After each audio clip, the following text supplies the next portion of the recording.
Hello বন্ধুরা, দেখো mock টেস্টের যে 5টা খুব ইম্পর্ট্যান্ট প্রশ্ন বলতে পারো। তো তার মধ্যে প্রথম প্রশ্ন, A can do a certain work in 12 days, ঠিক আছে, and B can do it in 18 days. They work together for 4 days. The remaining work was completed by C alone in 6 days. If they get এত for the whole work, then the share of C in this amount will be. খুব খুব important একটা concept. কেন? দেখো, আমরা প্রত্যেকেই জানি কিন্তু যে আমাদের টাকা যদি কোনো কিছু কাজ করে সেই টাকাটা কিন্তু এফিসিয়েন্সি রেশিওতে ডিভাইড হয়।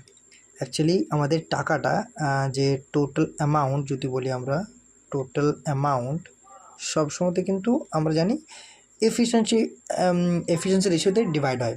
Total amount is divided by each and every person with the ratio of their efficiencies,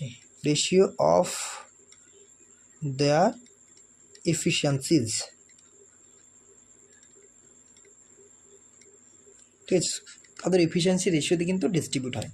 actually total amount divided বা দি ডিস্ট্রিবিউটেড টার্মটা খুব ভালো। ডিস্ট্রিবিউটেড, ঠিক আছে,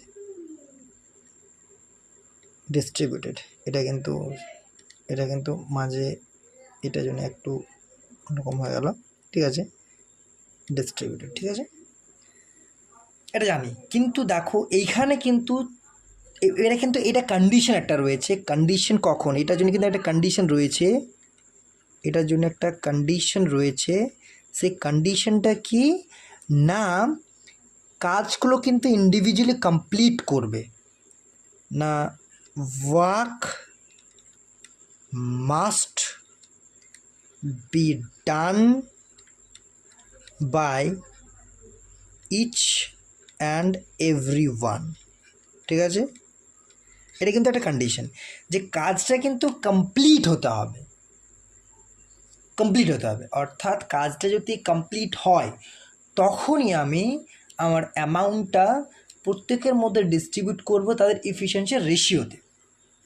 এবারে দেখো এখানে কি বলেছে যে এ এবং বি, এ 12 দিনে করছে, বি 18 দিনে করছে, ঠিক আছে, টোটাল কাজটা করলে কিন্তু 12 দিন সময় লাগে, 8 দিন সময় লাগে। ওরা কিন্তু কমপ্লিট করছে না, 4 দিন কাজ করছে, মাত্র 4 দিন। বাকি কাজটা কি করছে? অ্যাকচুয়ালি সি করছে, 6 দিন কাজ করছে, মানে কমপ্লিট কিন্তু কেউ করছে না। তাহলে কমপ্লিট যেহেতু করছে না, তাহলে কিন্তু এখানে এফিশিয়েন্সি রেশিওতে ডিস্ট্রিবিউট না হয়ে, ঠিক আছে, কতটা পরিমাণ কাজ করছে সেই রেশিওতে ডিস্ট্রিবিউট হবে। বলতে পারলাম? মানে আমি যদি বলি, এবার যখন দেখবে যে না এফিশিয়েন্সি রেশিও অ্যাকচুয়ালি কাজটা কমপ্লিটই হচ্ছে না, তখন কিন্তু কাজটা মোটো এফিশিয়েন্সি রেশিওতে ডিস্ট্রিবিউট হবে না।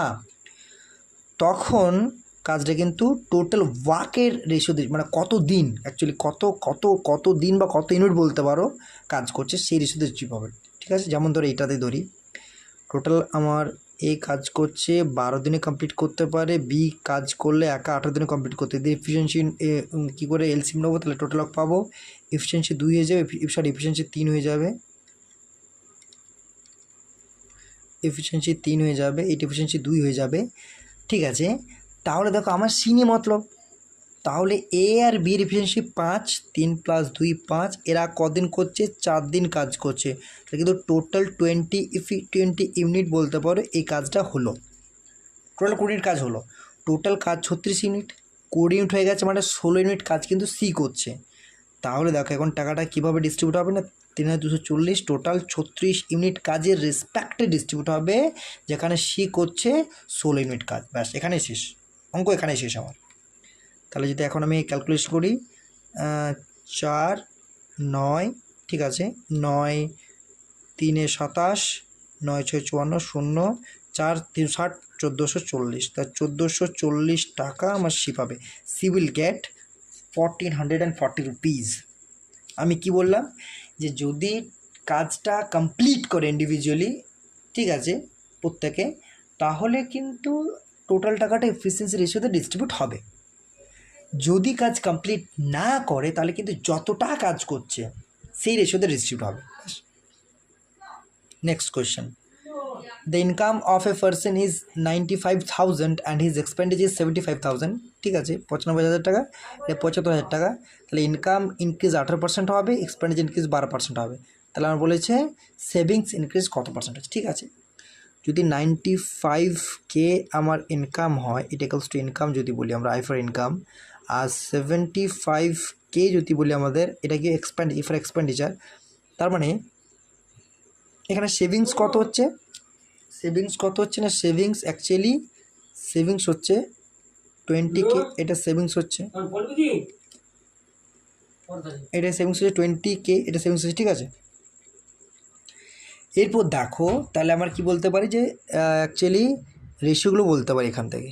তাহলে যে কোনো আবার দুটো রেশিও নিই, যে কোনো দুটো রেশিও নিলে হয়ে যাবে, কিন্তু যে কোনো দুটো। তাহলে আমাদের যেহেতু ইনকাম আর এক্সপেন্ডিচার বলেছে, ইনকাম আর এক্সপেন্ডিচার বলেছে, তার মানে এখান থেকে আমাদের দেখো সেভিংস যেহেতু বলা নেই, তো সেভিংসটা আমার নিতে হবে, কারণ সেভিংস বের করতে যেহেতু হবে আমাকে, তাই না? তাহলে ইনকাম আর আমরা সেভিংস নিচ্ছি। ঠিক আছে, তাহলে ইনকাম এখান থেকে আমাদের যদি বলি, দেখো 20 সেভিংস 95 ইনকাম, রেশিওটা কত হয়েছে, রেশিও নিই 4:9। তাহলে টোটাল এই যে আমরা কি বলেছি, নিচেরটা সবসময় টোটাল আর উপরে সবসময় এক্সিস্টিং, তার মধ্যে কতটা সেটাকে ডিনোট করা হয়। ঠিক আছে, তার মানে এটা যেহেতু আমাদের ইনকাম, এটা ইনকাম ছিল, তাহলে ইনকাম এখন হয়ে গেল কত, এখন হয়ে গেল ইনকাম ইকুয়ালস টু 19, এই রেশিওতে বলছি। সেভিংস এখন হয়ে গেল কত, এখন হয়ে গেল সেভিংস কিন্তু 4, এখন এক্সপেন্ডিচার হয়ে গেল অ্যাকচুয়ালি 15। এখানে খুব একটা কনসেপ্ট রয়েছে, আমাদের অনেকেই কিন্তু এই যে আমাদের অ্যামাউন্টগুলো দিয়েছে 95,000, 75,000, 20,000, এইগুলো নিয়ে অনেকেই কাজ করবে, অবশ্যই টাইম টেকিং হবে। তাহলে আমরা কি করব, এই অ্যামাউন্টগুলো নিয়ে কাজ করবো না, রেশিও নিয়ে কাজ করব। ঠিক আছে, এরপর দেখো কি বলেছে, আমার বলেছে ইনকামটা 18% ইনক্রিজ হয়েছে।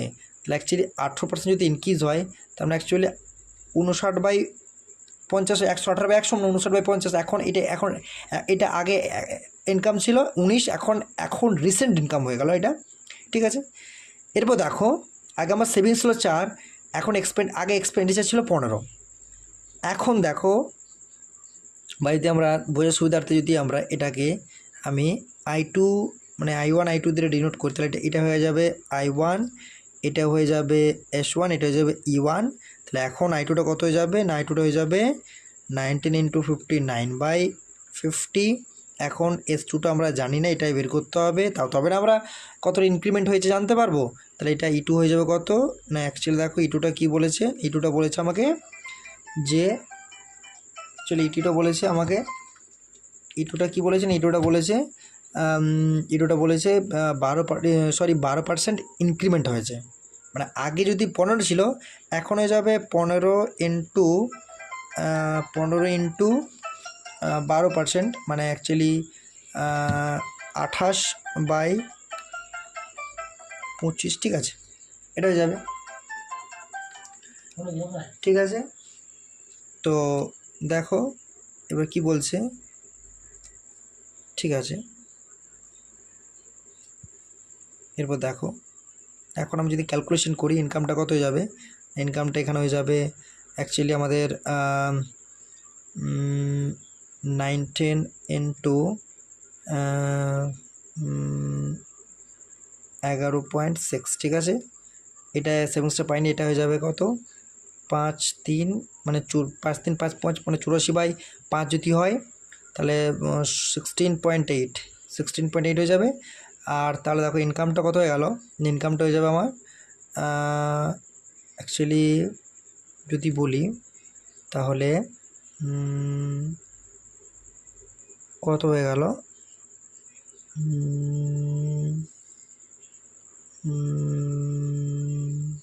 এরকম 6। ঠিক আছে, তাহলে দেখো এখন ইনকামটা, এখন I2টা আমি যদি আবার ডিনোট করি কত হয়ে যাবে না 209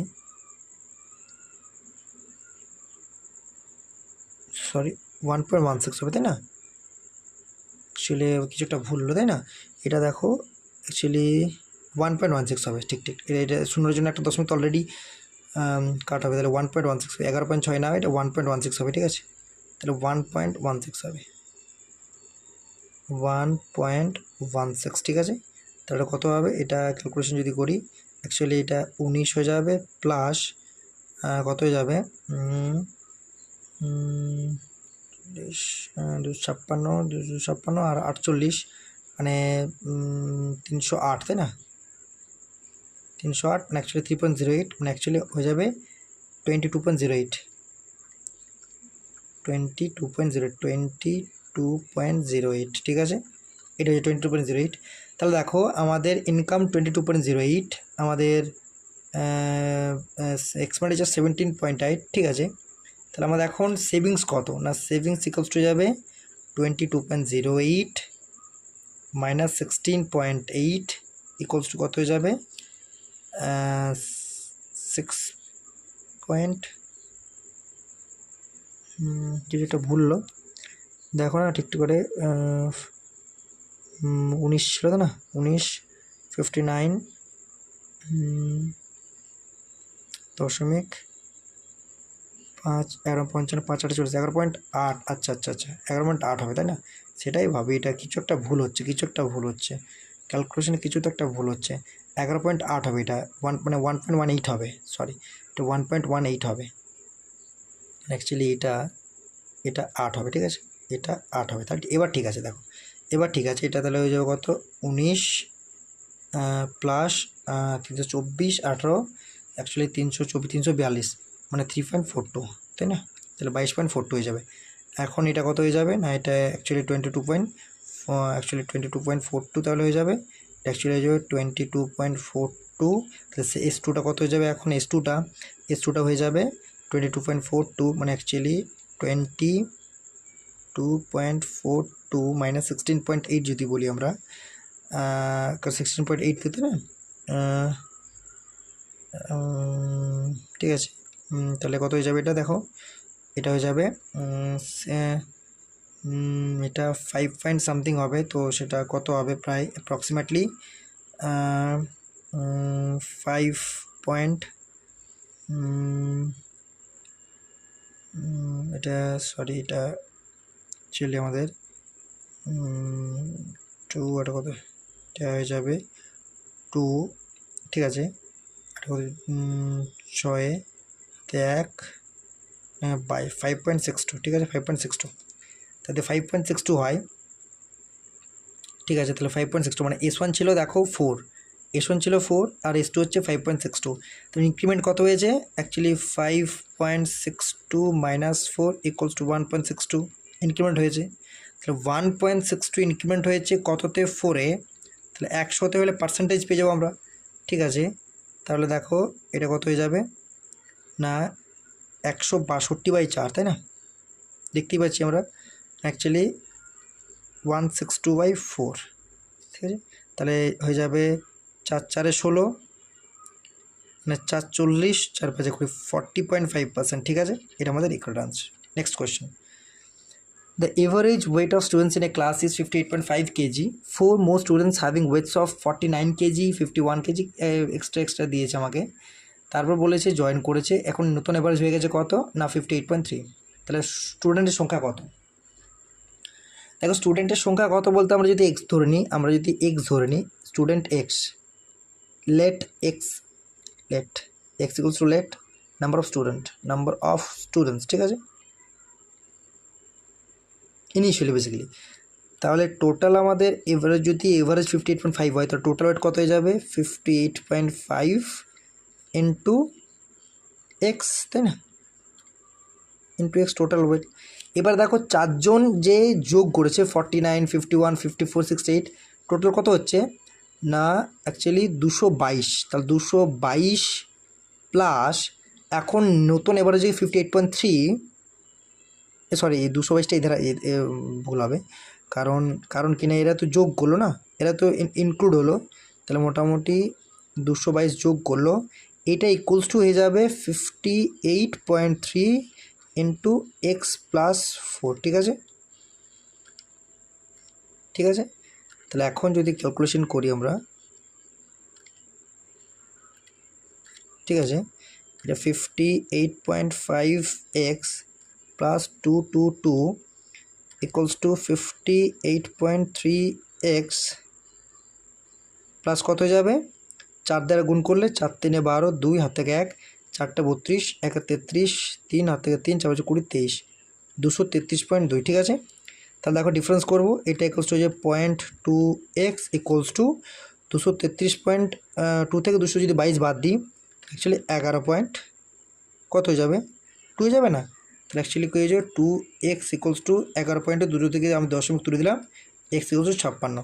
তাহলে ইনিশিয়ালি কতজন ছিল, 56 জন ছিল। Initially there are 56 students in a class, there are 56 students, ঠিক আছে, in a class. Next question. A seller earns 44% profit on an item giving X% discount. দেখো এখানে আমাদের কি বলেছে, মার্ক প্রাইসে বলেছে ডিসকাউন্ট হবে, তারপর সে বলেছে যদি 2x% ডিসকাউন্ট দিত তাহলে কিন্তু 28% গেইন করতো। তাহলে এমআরপিটা সিপি থেকে কত, তাহলে এমআরপি সিপি রেশিও হচ্ছে আলটিমেট। আর আমরা প্রত্যেকে জানি যে এমআরপি আর সিপি রেশিও কী হয় না, এমআরপি আর সিপি রেশিও কী হয় না, 100 প্লাস আমাদের প্রফিট পার্সেন্টেজ হবে, এটা profit percentage 100 plus profit percent by 100 minus discount percent, ঠিক আছে। এবার কেন হয় সেটাও আমি দেখিয়েছি, ঠিক আছে, ডিসকাউন্ট পার্সেন্ট। তাহলে দেখো আমাকে ফার্স্ট কেস যদি বলি, ফার্স্ট কেস কি বলেছে, তাহলে 100 প্লাস 44% মানে অ্যাকচুয়ালি হয়ে গেল ডিসকাউন্ট 100 মাইনাস এক্স, এটা অ্যাকচুয়ালি আমাদের একটা এমআরপি আর সিপি রেশিও বার হবে।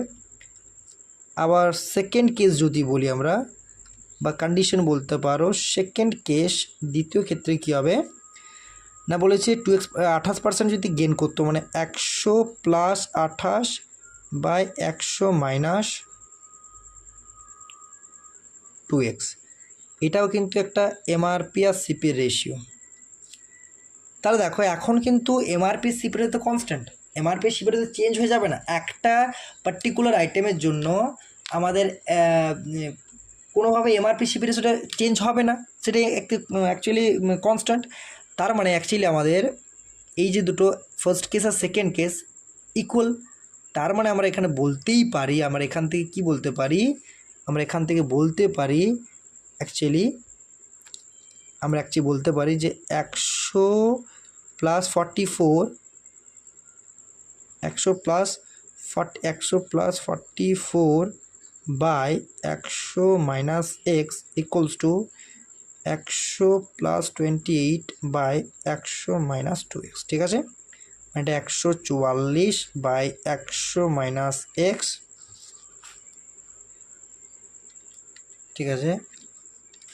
তার মানে কী হয়ে গেল, এটা হয়ে গেল অ্যাকচুয়ালি আমাদের 144 by 100 minus x equals to 128 by 100 minus 2x, ঠিক আছে। এবার দেখো 16 9 144 হয়, 9 বাই 100 মাইনাস এক্স, আবার 16 8 128 হবে, নিচের থেকে 2 কমন নিলে কী হবে, 8টায় ক্যান্সেল আউট হবে, মানে 4 বাই 50 মাইনাস এক্স, ঠিক আছে, ঠিক আছে। তারপরে যদি ক্যালকুলেশন করি 450 minus 9x equals to 400 minus 4x, তাহলে এটা হয়ে যাবে minus 5x equals to minus 50, minus minus cancel out, x equals to 10, তাহলে এক্স মান পেয়ে গেছি 10। এবার আমার কী চাই, এমআরপি সিপি রেশিও চাই, তারপর তবে আমি পেয়ে যাবো এমআরপি সিপিতে কতটা ইনক্রিমেন্ট করা হয়েছে, ঠিক আছে। এমআরপি সিপি রেশিও কীভাবে পাবো আমি এখান থেকে, দেখো এখান থেকে ফার্স্ট কেস বা সেকেন্ড কেস যে কোনো ভ্যালু পুট করে দিলে পেয়ে যাবো। অর্থাৎ যদি ফার্স্ট কেসে আমি পুট করি তাহলে actually 100 plus 44 by 100 minus 10, x = 10 equals to 144 by 90, ঠিক আছে। তাহলে 18 8 140, 18 5 90, ক্যালকুলেশন করলে 8/5, তার মানে এটা অ্যাকচুয়ালি আমার নিউ এমআরপি আর সিপির রেশিও পেয়ে গেলাম, এমআরপি রেশিও সিপি। ঠিক আছে, তার মানে এমআরপিটা কতটা ইনক্রিমেন্ট হয়েছে 3, কত থেকে 5 থেকে 100 দ্বারা গুণ করলে পার্সেন্টেজ পেয়ে যাবো, অর্থাৎ 60% অ্যাবাভ মার্ক করা হয়েছে। ঠিক আছে, next question. Walking at 3/5 of his usual speed, a man covers a certain distance in 1 hour and 40 minutes, more than the time takes to cover the distance at his usual speed. The time taken by him to cover the same distance is usual speed. ঠিক আছে, আমরা জানি actually distance equal to speed into time. যদি distance constant থাকে তাহলে actually speed আর টাইমের রেশিওটা reciprocal হয়ে যায়। যখন আমাদের D equals to constant, D for distance equals to constant. ঠিক আছে, দেখো এবার দেখো কী বলেছে, তার মানে অ্যাকচুয়ালি ইউজুয়াল স্পিড, তার মানে ইউজুয়াল স্পিড যদি 5 রেশিও হয় তাহলে এখন স্পিড হচ্ছে 3 রেশিও, তার মানে ইউজুয়াল টাইম যদি আমার 3 লাগে অনেক হয়ে যাবে, তাহলে এখন টাইম 5 লাগবে। তার মানে এটা যদি স্পিডের রেশিও হয়, অ্যাকচুয়ালি আমাদের এটা যদি যদি আমাদের S1 S2 হয়, যদি আমাদের এটাকে বলি S1 S2 যদি বলি আমাদেরকে, তাহলে অ্যাকচুয়ালি এটা আমাদের T1 T2 হয়ে যাবে এটা। ঠিক আছে, তার মানে অ্যাকচুয়ালি দেখো আমাদের এখন সময় বেশি লাগছে, তাহলে এই যে 2 রেশিও ভ্যালু, এটাই বলেছে 100 মিনিট বাই 60 মানে ঘন্টায় পেয়ে গেলাম। তাহলে 0 0 5 3, তাহলে 2 রেশিও হলো 5 3, 1 রেশিও হলে কত হয়ে যাবে 5/6, 1 রেশিও হলে হয়ে যাবে। এরপর দেখো তাহলে আমার ডিস্টেন্স জানি আমরা, স্পিড ইন্টু টাইম, তাহলে 5 × 3 মানে 5 ইন্টু অ্যাকচুয়ালি তাহলে ডিস্টেন্স কত হয়ে যাবে অ্যাকচুয়ালি 5 × 3, ডি ইকুয়ালস টু 5 × 3, কিন্তু 1 রেশিও ভ্যালু যেহেতু 5/6 দেওয়া আছে মানে অ্যাকচুয়ালি ইন্টু 5/6 হয়ে যাবে, তো অ্যাকচুয়ালি 15/15 ইন্টু 5/6 হয়ে যাবে। ঠিক আছে, এটা হয়ে গেল। এরপর দেখো এই ডিস্টেন্সটা যেতে ইউজুয়াল স্পিড, তার ইউজুয়াল স্পিড কত 5 রেশিও, তাহলে 5 দ্বারা ভাগ করে দেবো। ঠিক আছে, তখন আমরা 5 দ্বারা ভাগ করে দেবো, তাহলে অ্যাকচুয়ালি এটা ডিস্টেন্স। এবারে টাইম সমান হয়ে যাবে distance by distance by speed, তাহলে অ্যাকচুয়ালি আমাদের ডি বাই স্পিড যদি হয় তাহলে অ্যাকচুয়ালি 15 × 5/6, এস হচ্ছে 5 রেশিও, তাহলে 5 5 ক্যান্সেল আউট, 15/6 হবে, তার মানে অ্যাকচুয়ালি 5/2 হয়ে যাবে। এটা আমাদের অ্যাকচুয়াল টাইম হয়ে যাবে। এবার কিন্তু এখানে আমি একটা সিলি পয়েন্ট ডিসকাস করতে চাই। এখানে কিন্তু অনেকেই মনে হবে বা অনেকেই মনে করবে যে দেখো আমি এখানে কিন্তু এই যে 5 যখন ডিস্টেন্সটা আমি ক্যালকুলেট করলাম, ডিস্টেন্স ইকুয়ালস টু 5 × 3, দেখো এখানে কিন্তু আমি অ্যাকচুয়ালি 5/6 একটা গুণ করলাম। ঠিক আছে, একটা গুণ করলাম, তারপর দেখ 5/6 একটা গুণ করলাম, তারপর কিন্তু অনেকেই বলবে যে তাহলে এখানে যখন আমি আবার যখন টাইমের রেশিওটা ভাগ করলাম 5 দ্বারা, যখন আমি টাইমের এটা 5/6 অ্যাকচুয়ালি এটা অ্যাকচুয়ালি 5/6। ঠিক আছে, এটা অ্যাকচুয়ালি 5/6, এটা 5/6, তাহলে যখন আমি অ্যাকচুয়ালি টাইমের রেশিওটাকে আমি ভাগ করেছিলাম তাহলে টাইম 5 রেশিও, তখন কিন্তু আমি তো সেই রেশিওটার সাথে, কারণ 1 রেশিও যেহেতু 5/6, তাহলে 5 রেশিও হলে 5 × 5/6 ভাগ তো করিনি। অনেকেই এটা ভাববে না আলটিমেট আমাদের 15/6 মানে হচ্ছে 5/2 অ্যান্সার এলো, অনেকেই মনে করবে, কিন্তু কেন সেটা অ্যাকচুয়ালি হচ্ছে কেন না, দেখো অ্যাকচুয়ালি আমাদের ইন্ডিভিজুয়ালি 1 রেশিও ভ্যালু কিন্তু 5/6, তাহলে অ্যাকচুয়ালি আমাদের যখন 5 আর 3 গুণ করছি তাহলে 5x আর 3x মানে অ্যাকচুয়ালি 5 যদি x ধরি তাহলে 5x × 3x মানে অ্যাকচুয়ালি এখানে 15x² হয়ে যাচ্ছে। তার মানে এখানে কিন্তু 15 ইন্টু এই যে 1x, অ্যাকচুয়ালি এটা রেশিও ধরেছি আমরা, তাহলে এখানে x ধরতে পারতাম, বা যদি আমরা এটা অ্যাকচুয়ালি তাহলে দেখো বোঝার সুবিধার্থে এটা আমরা এক্স না ধরে আর ধরছি, যেহেতু আর ধরা হয়েছে। ঠিক আছে, যেহেতু আর ধরা হয়েছে আর ধরছি। ঠিক আছে, কারণ সে আর ধরেই বের করছি না, 5 রেশিও আর 3 রেশিও, তাই না? তাহলে অ্যাকচুয়ালি আমাদের কী হয়ে গেল, অ্যাকচুয়ালি আমাদের 15 রেশিও স্কোয়ার হয়ে গেল, তার মানে তাহলে 15 ইন্টু 5/6 তার স্কোয়ার হয়ে যাবে, হ্যাঁ কি না? এটা আলটিমেট হতো। তাহলে তারপর এবার আমি দেখো 15 ইন্টু 5/6 তার স্কোয়ার, এরপর দেখো 5 রেশিওর জন্য তখন কিন্তু আমি 5 ইন্টু 5/6 করতে পারবো। আলটিমেটে কি বলতে চাইছি, 5/6 একটা ক্যান্সেলটা এমনিতেই হবে, তাহলে আলটিমেটে 5 × 15/6 থাকবে, অর্থাৎ এখানে আর 5টা থেকে যাবে, তাহলে অ্যাকচুয়ালি আমার 5 5 ক্যান্সেল আউট হবে, আলটিমেটে 15/6 আমার আলটিমেট আনসার আসবে 15/6। তাহলে 15/6 যদি আমরা করতে চাই তাহলে 15/6 যদি সিম্পলিফিকেশন করি 5/2 অ্যান্সার হয়। তাহলে মোদ্দা কথা যেটা বোঝাতে চাইলাম, এখানে যদি স্কোয়ার করি এখানে এমনিতে একটা কাট হয়ে যায়, সেই জন্য ডিরেক্টলি এটা দুবার না করে একবার করার পর এটাকে আমরা রেশিও দিয়ে ভাগ করে দিই, ব্যাস এটা হচ্ছে গল্প। ঠিক আছে, থ্যাংক ইউ বন্ধুরা, তোমরা যারা সেশন দেখছো থ্যাংক ইউ। প্লিজ সাবস্ক্রাইব করো, পাশে থাকা বেল আইকনটি প্রেস করো, যাতে প্রত্যেকবার ভিডিও আপলোড করার সাথে নোটিফিকেশান পেয়ে যাও, সলিউশন করতে পারো। আর অবশ্যই ভালো লাগলে শেয়ার করো বন্ধুদের মাঝে এবং লাইক করো। Thank you.